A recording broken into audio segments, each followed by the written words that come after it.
Bien, continuando entonces con la unidad de compartimientos, proseguiremos con la siguiente discusión. Les habla la profesora Siquina Navarro.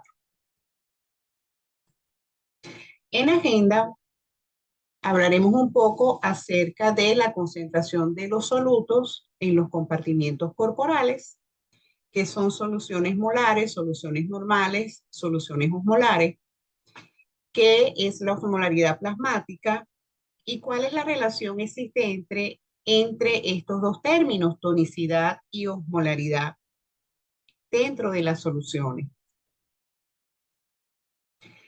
Entonces, en relación a el último tema que abordamos en la primera clase, decíamos que el cuerpo humano era una solución gigantesca, donde íbamos a tener dos elementos, que era un soluto y que era un solvente universal, que iba a estar identificado como el agua corporal total.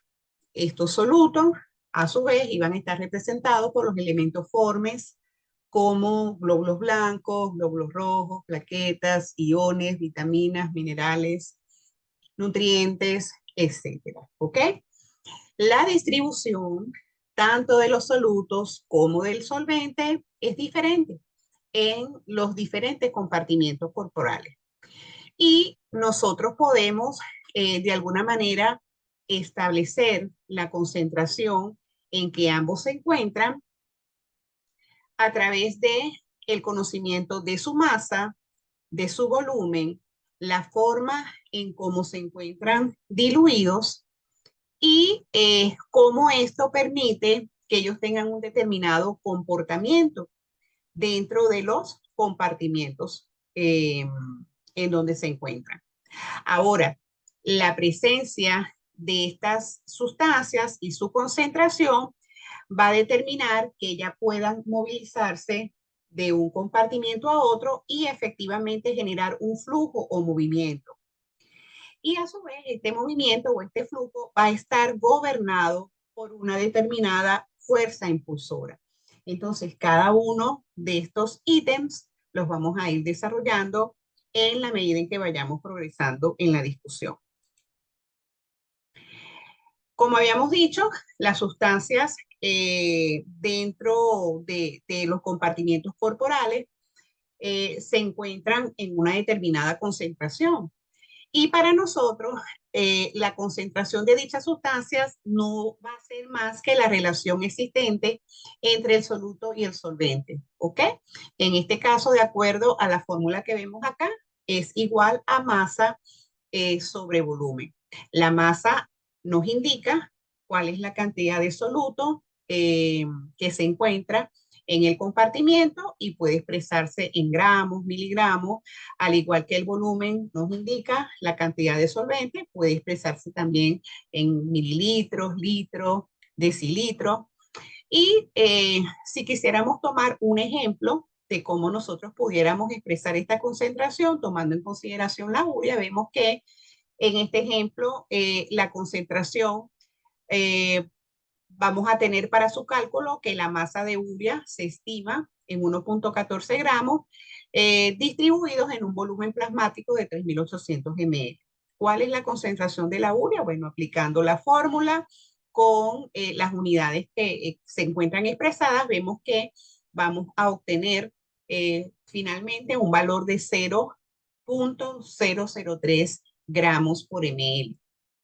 Ahora fíjense cómo esta concentración puede ser expresada en infinidad de unidades, ¿ok? Pero que terminan representando la relación existente de esa sustancia en cuanto a su masa y su volumen. Además de estas connotaciones matemáticas, se nos presenta un interrogante. ¿Acaso existen otras unidades para la medición de las concentraciones de los solutos en los compartimientos? Y la respuesta es afirmativa. Efectivamente, nosotros, más allá de conocer la masa y el volumen de todas estas sustancias que se encuentran en los compartimientos, estas también se pueden expresar en base a el número de moléculas, las cargas iónicas que comparten y el número de partículas que se encuentran disueltas por una determinada unidad de volumen. Y es así como vamos a encontrar otras unidades para expresar la concentración de este soluto, como son los moles, los equivalentes y los osmoles. En relación a las soluciones molares nos permiten expresar la concentración de un soluto o de una determinada sustancia en términos del número de partículas y la unidad que vamos a utilizar en este caso recibe el nombre de mol. La masa molar de una molécula es la masa de un mol de esa molécula expresada en gramos por mol. Un mol de cualquier sustancia es una cantidad de esa sustancia expresada en gramos y que va a ser igual a su peso atómico o molecular. Es decir, por ejemplo, en el caso del sodio, cuyo peso molecular es de 23 gramos por mol, esto quiere decir que 23 gramos de sodio se encuentran contenidos en un mol de sodio. Tenemos un segundo ejemplo, como es el caso de la urea, cuyo peso molecular es de 60 gramos mol. Esto simplemente nos dice que 60 gramos de urea estarían contenidos en un mol de urea. ¿Y en cuánto equivale un mol en términos de moléculas? Bueno, nos dice que un mol consta de 6 por 10 a la 23 moléculas. En medicina, estas soluciones molares con poca frecuencia las vamos a encontrar expresadas en moles.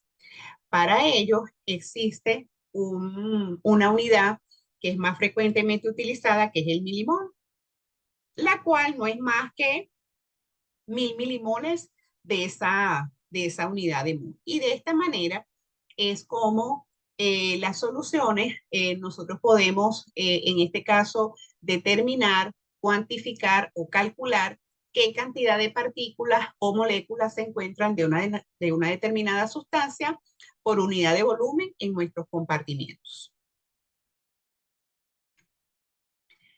Para expresar la concentración de una solución en términos del número de partículas, se usa una unidad que es llamada osmol. ¿Ok? Un osmol equivale al peso molecular en gramos dividido entre el número de partículas en movimiento libre que cada molécula libera en una solución. Un osmol de soluto disuelto en un litro de solución se reconoce en términos de osmolaridad de la solución y se expresa como mol o milimol por litro de la solución.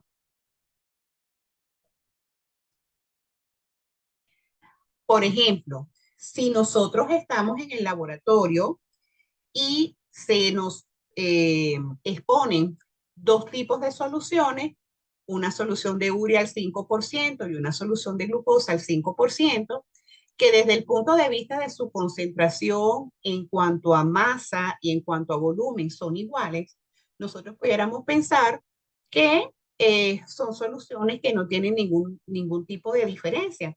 Sin embargo, cuando nosotros tratamos de expresar esta misma concentración de solutos en función del número de partículas, tomando en cuenta el peso molecular, podemos evidenciar si efectivamente ambas sustancias son iguales o no. Recuerden que la solución molar se puede expresar en moles litro, que es la terminología menos frecuente, y que la podemos expresar en milimoles litro. En este caso es la unidad más frecuente que vamos a encontrar en los reportes de laboratorio en medicina. Entonces, fíjense lo siguiente, tenemos ambas soluciones al 5%, ya sabemos que es el equivalente a 5 gramos en 100 ml. El peso molecular de la urea, 60 gramos por mol. El peso molecular de la glucosa, 180 gramos mol. Efectivamente sabemos que 60 gramos de urea están contenidos en un mol de urea. Si yo quisiera saber exactamente el número de moléculas de la solución de urea al 5%, entonces esta concentración tengo que expresarla en gramos litro y hago entonces el cálculo de la cantidad de partículas o de moléculas que hay en la misma. Esto expresado en moles litro me da un resultado de 0.83 moles por litro. Y si lo llevamos a milimoles, entonces sería el equivalente a decir 830 milimoles por litro. Esto es en relación al cálculo de la molaridad de la solución de urea al 5%.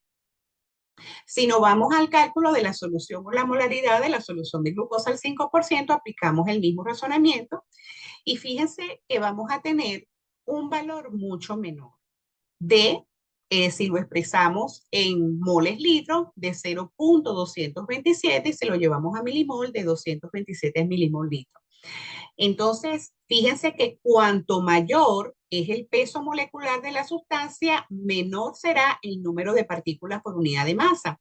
Y es aquí en donde es evidente que ambas soluciones no son iguales desde el punto de vista del número de partículas que comparten. Y esa diferencia es importante desde el punto de vista fisiológico cuando veamos más adelante el efecto que pueden tener estas soluciones cuando entran en contacto con nuestros compartimientos corporales. Otra forma de expresar las concentraciones de estos solutos es a través de las llamadas soluciones normales, en donde las unidades predominantes van a ser el equivalente y los miliequivalentes.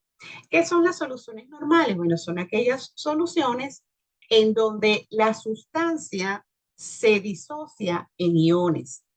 Y esa disociación va a permitir que compartan cargas o valencias, bien sea cationes o bien sean aniones. Lo importante de estas soluciones es que en el momento en que se disocia, debe haber una cantidad equivalente de cargas positivas y de cargas negativas, es decir, debe cumplirse el principio de la electroneutralidad entre los iones que se encuentran disueltos en la solución para que pueda ocurrir la unión y posteriormente la separación de esta sustancia una vez que entre en contacto con el agua, que sabemos que tiene una condición de dipolo universal. Por ello, la concentración de estas soluciones la vamos a reportar en equivalentes. Y estos equivalentes que expresan cómo se disocian los iones y cuántas valencias hay aportadas por estos. Un equivalente de cualquier sustancia es un mol de valencia. Y un miliequivalente de cualquier sustancia es un milimol de valencias. Veamos cómo podemos aplicar de manera práctica este conocimiento.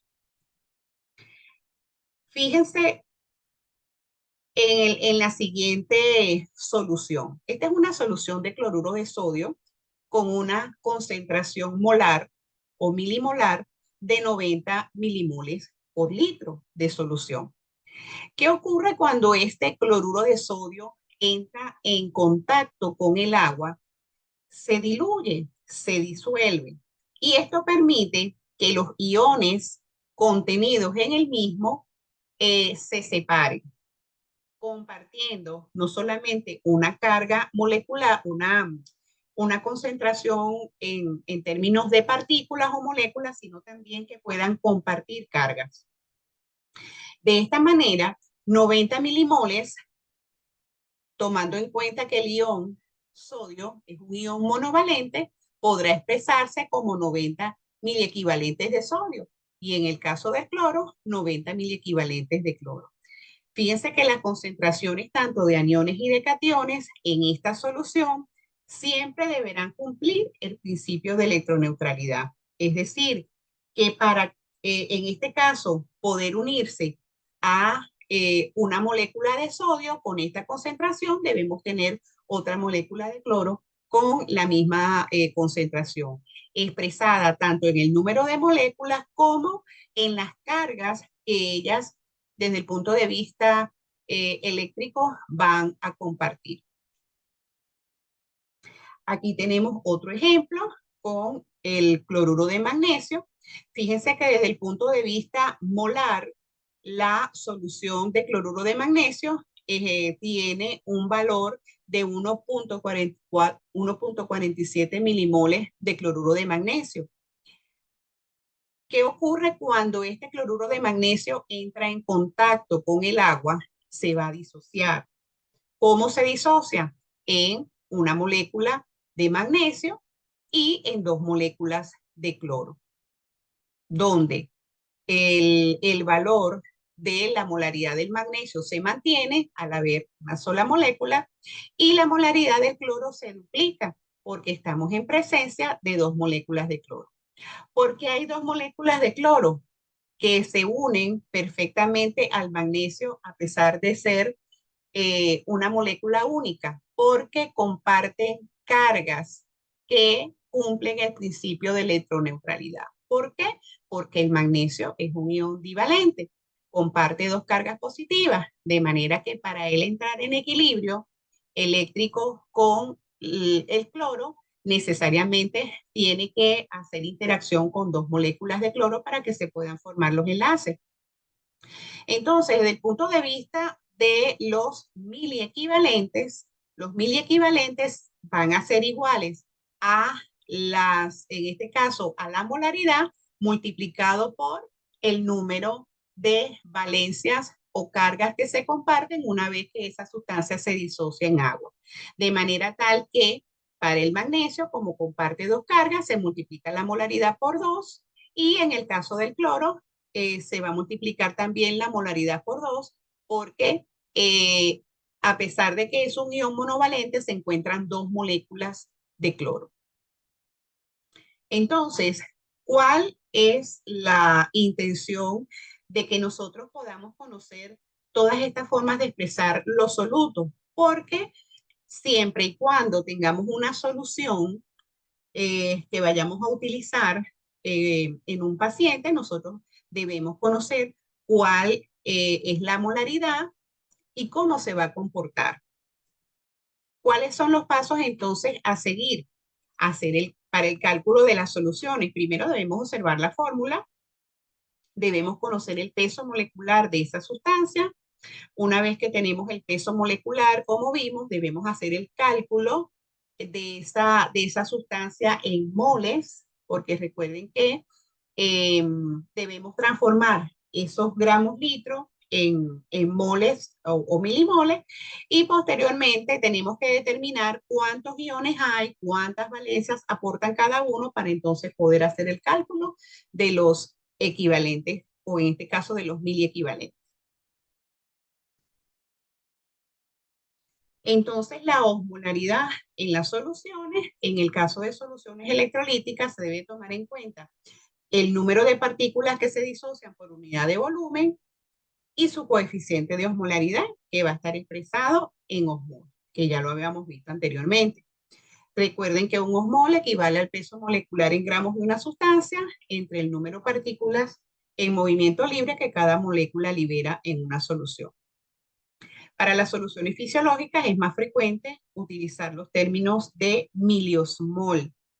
Y en el caso de si nosotros quisiéramos calcular la osmolaridad del cloruro de sodio, entonces utilizaríamos la siguiente fórmula, en donde conociendo la molaridad expresada en milimoles litros, vamos a multiplicar por el número de partículas en que se disocia la sustancia multiplicado a su vez por el coeficiente de osmolaridad, que es esta G que vimos aquí. Este coeficiente de osmolaridad eh, es variable.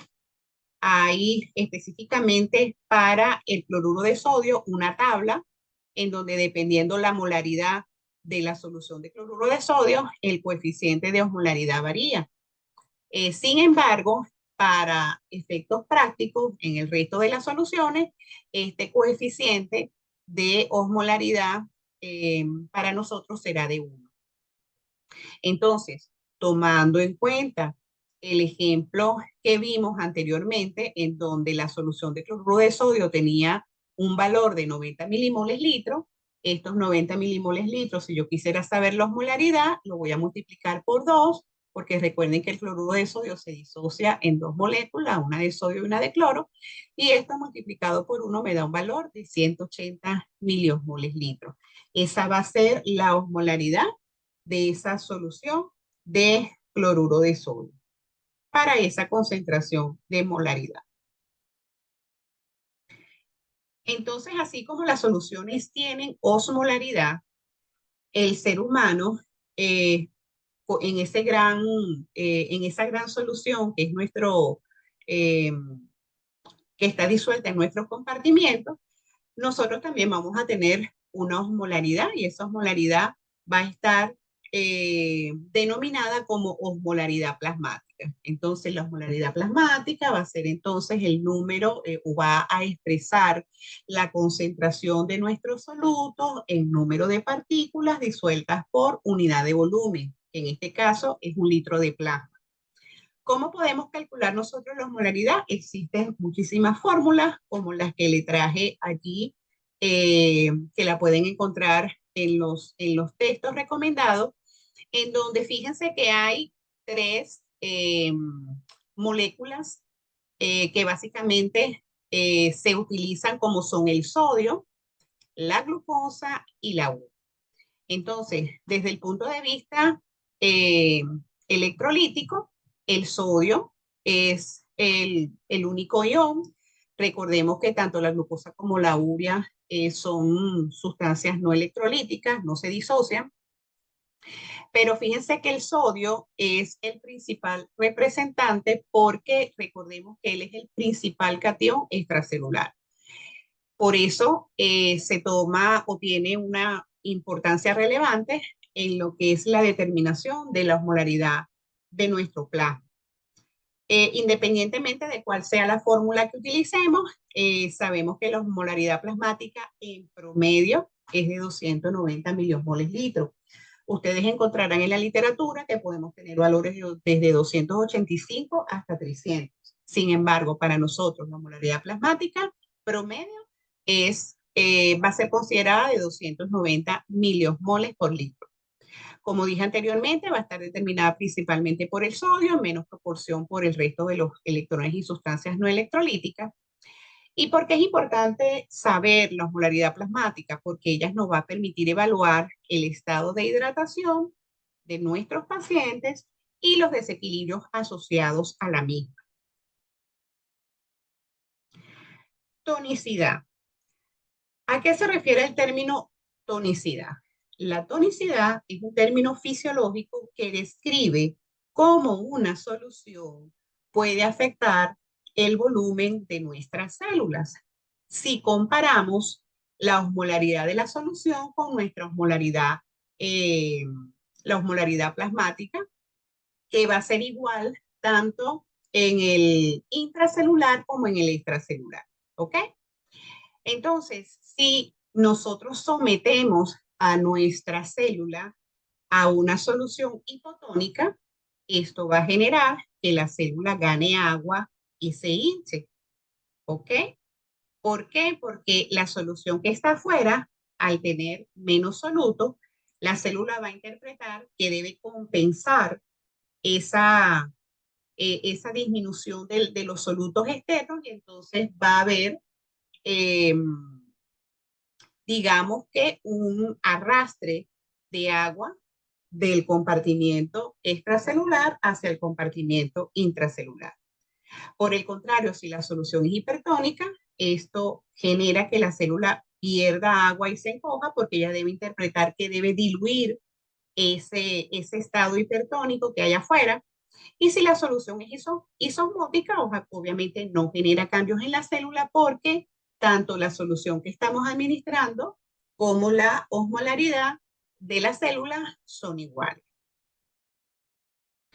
Fíjense más o menos lo que hablamos del término tonicidad es cómo nuestra célula responde a una determinada solución. Entonces, si nosotros le colocamos a un paciente una solución hipertónica, esto va a hacer que la célula o nuestras células se deshidraten. ¿Por qué? Porque ellas se van a ver la necesidad que hay de aportar agua al exterior para poder compensar ese desequilibrio. Por el contrario, si nuestras células van a estar expuestas a una solución hipotónica, Entonces, al haber más solvente afuera que adentro, esto va a favorecer la entrada de agua y puede hinchar la célula e inclusive provocar su ruptura. Mientras que si utilizamos una solución isotónica, entonces vamos a ver que el agua circula, entra y sale sin mayor problema, porque no hay modificaciones en la osmolaridad. ¿Cuáles son las soluciones que tienen, digamos, una osmolaridad cercana a la del plasma? Tenemos la solución 0,9%, la solución fisiológica y el Ringer lactato.